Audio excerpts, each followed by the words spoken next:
नमस्कार, AB star news देख रहे हैं आप। मैं हूं आपके साथ हुजैफा गौर।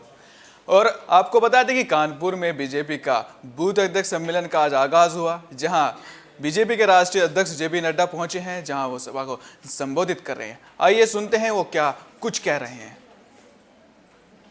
तो हमको समझना चाहिए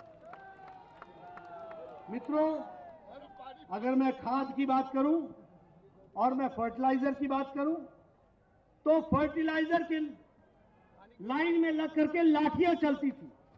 ये नीम कोटेड करने का काम और इस तरीके से किसान तक ये सामग्री पहुंच सके, इसकी चिंता करने का काम नरेंद्र मोदी जी ने किया।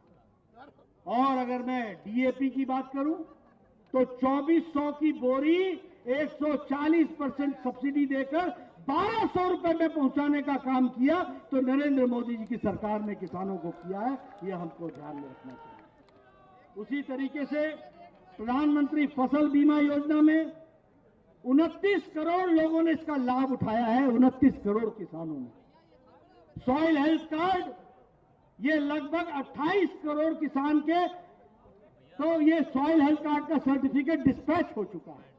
इसलिए किसानों की बात करने वाले, अगर किसानों के लिए काम किया है तो वो हम सब जानते हैं कि आदरणीय मोदी जी के नेतृत्व में हुआ है। मित्रों, विकास का फर्क पड़ता है और फर्क दिखता भी है। और जब मैं फर्क दिखने की बात करता हूं तो आप याद कीजिए, 70 साल में उत्तर प्रदेश में 4 मेडिकल कॉलेज मिले, 70 साल में। और पिछले 7 सालों में 30 मेडिकल कॉलेज उत्तर प्रदेश को मिले हैं। यह हमको ध्यान में रखना चाहिए, 30 मेडिकल कॉलेज। और आने वाले समय में 2022 तक यह संख्या 42 हो जाएगी, उसको भी हमको आगे ध्यान में रखना चाहिए। कभी हमने सोचा था कि all India institute of medical sciences मिलेगा, हमें all India institute of medical sciences मिला। हमें कानपुर को सुपर स्पेशलिटी ब्लॉक मिला। उसी तरीके से अगर हम कहें टर्शरी केयर सेंटर के लिए लखनऊ में 50 करोड़ रुपए की लागत से कैंसर सेंटर का काम चला।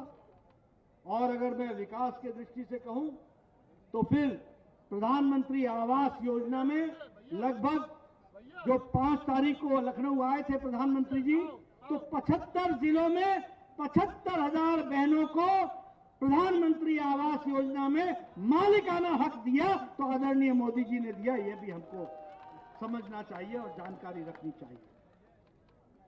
मित्रों, 20 अक्टूबर को कुशीनगर का एयरपोर्ट इंटरनेशनल एयरपोर्ट बन गया। अभी 25 तारीख को जेवर का काम शुरू हो जाएगा। पहले 2 इंटरनेशनल एयरपोर्ट थी, लखनऊ और बनारस। अब अयोध्या भी उसमें जुड़ेगा, कुशीनगर भी जुड़ेगा।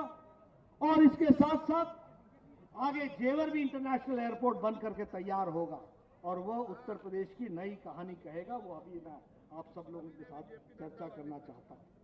मित्रों, अगर फर्क दिखने की बात करें तो कभी सोचा था कि बुंदेलखंड एक्सप्रेस वे बनेगा। आज बुंदेलखंड एक्सप्रेस वे का काम शुरू हो गया। पूर्वांचल एक्सप्रेस वे में 340 किलोमीटर के कॉस्ट पर बनने वाला 22,500 करोड़ रुपए की लागत से बनकर तैयार। गोरखपुर लिंक एक्सप्रेस वे बन रहा है, गंगा एक्सप्रेस वे बन रहा है, काशी विश्वनाथ का कॉरिडोर तैयार हो रहा है, विंध्याचल कॉरिडोर तैयार हो रहा है। और ये सब उत्तर प्रदेश की जनता को समर्पित होने वाला है, यह हमको ध्यान में रखना चाहिए। मित्रों, जनधन योजना, बाकी योजनाओं में महिलाओं को जो समर्थन मिला है वो हम सब लोग जानते हैं। लेकिन मैं अगर बुंदेलखंड की बात करूं तो जल जीवन मिशन में बुंदेलखंड में लगभग 2185 करोड़ की लागत से पहला जल जीवन मिशन का काम बुंदेलखंड में शुरू हुआ है। यह हमको, आप सब लोगों को मैं बताना चाहता हूं। प्रधानमंत्री आवास योजना में 4 लाख घर समर्पित होकर के बुंदेलखंड की जनता को मिलने का काम हुआ है। झांसी में इंडस्ट्रियल कॉरिडोर बन रहा है। झांसी में ये देश का सबसे बड़ा कॉरिडोर होगा और ये डिफेंस कॉरिडोर होगा। इसको हमको समझना चाहिए और इसके लिए भी मैं बधाई देता हूं कि सिटी के रूप में भी विकसित करने का काम शुरू हुआ। अभी अभी योगी जी चर्चा कर रहे थे कि पहले यहां से पलायन होता था, पहले यहां से आम आदमी पलायन करता था। ये पहली बार हुआ है कि गुंडा राज जो होता था, अब जो माफिया राज थे, ये उत्तर प्रदेश से पलायन कर गए हैं। इसको हमको ध्यान में रखना चाहिए।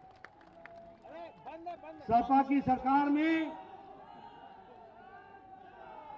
समाजवादी पार्टी की सरकार में माफिया राज था और उसके साथ साथ गुंडा राज था। आज दूर दूर तक न माफिया राज दिखता है, न खनन माफिया दिखता है और न ही गुंडा राज दिखता है। सब जगह कानून व्यवस्था बरकरार है और आज हमारी बहनें पूरी हिम्मत के साथ सारेआम वो कहीं भी जा सकती हैं, कोई भी बाल बांका नहीं कर सकता। ये कानून व्यवस्था दी है तो योगी राज ने दी है, इस बात को हमको ध्यान में रखना चाहिए। और ये है कि फर्क साफ दिखता है।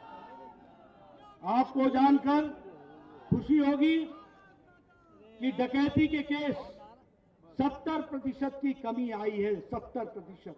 मेरे आंकड़े नोट कर लेना और किसी को भी शौक हो तो मेरे साथ चर्चा कर लेना।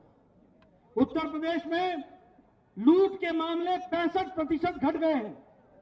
उत्तर प्रदेश में 50% अपहरण के मामले घट गए हैं।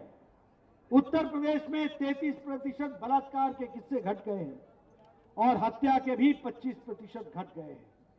यह अपने आप में बताता है कि कानून व्यवस्था को बनाने का, बढ़ाने का और कानून का राज लाने का काम किया है तो योगी राज ने किया है। इस बात को भी हमको ध्यान में रखना चाहिए। और इन्होंने बड़े उसी अंदाज में कहा है कि माफिया को कुचलने का काम, गुंडा राज को कुचलने का काम ये अगर किया है तो इनके शासनकाल में हुआ है। इसलिए अगर कानून व्यवस्था की भी बात करें, स्वास्थ्य की व्यवस्था की भी बात करें, एक्सप्रेस हाईवे की बात करें, विकास की बात करें, किसानों को मुख्य धारा में लाने की बात करें, तो ये सारा काम मोदी जी के आशीर्वाद से योगी जी की सरकार ने किया है। मैं चाहूंगा कि हमारे बूथ का अध्यक्ष एक एक गांव में जाकर इन बातों को कहे। एक एक कार्यकर्ता एक एक गांव के हमारे जनता के बीच में, माताओं बहनों के बीच में इन बातों को रखे और जिस तरीके से उत्तर प्रदेश मुख्य धारा में चल पड़ा है उसको आगे बढ़ाने का काम भारतीय जनता पार्टी का कार्यकर्ता करेगा। मुझे बहुत ही गौरव महसूस हो रहा है कि आज मैं बुंदेलखंड के बूथ अध्यक्षों के सम्मेलन में आए हैं और यहां पर इस बड़ी संख्या में बूथ के अध्यक्ष ने शिरकत की है। यह बता रहा है कि इस बूथ अध्यक्षों के आगे जो उल्लास में देख रहा हूं, जो उत्साह में देख रहा हूं, आपकी जीत निश्चित है। आप आगे बढ़ो, भारतीय जनता पार्टी पूरी ताकत के साथ आपके साथ खड़ी है। आपने मेरी बात को बहुत शांति के साथ सुना है। मैं पुनः आपसे विदाई लेता हूं, आपका धन्यवाद करता हूं और आपको विश्वास दिलाता हूं कि चुनाव से पहले मैं जिला तक आपसे फिर से मुलाकात करने आपके जिले में आऊंगा। इस बात का आपको विश्वास दिलाता हूं। बहुत बहुत धन्यवाद। अब मैं आभार व्यक्त करना चाहता हूं अपने माननीय राष्ट्रीय अध्यक्ष जी का, माननीय मुख्यमंत्री जी का, माननीय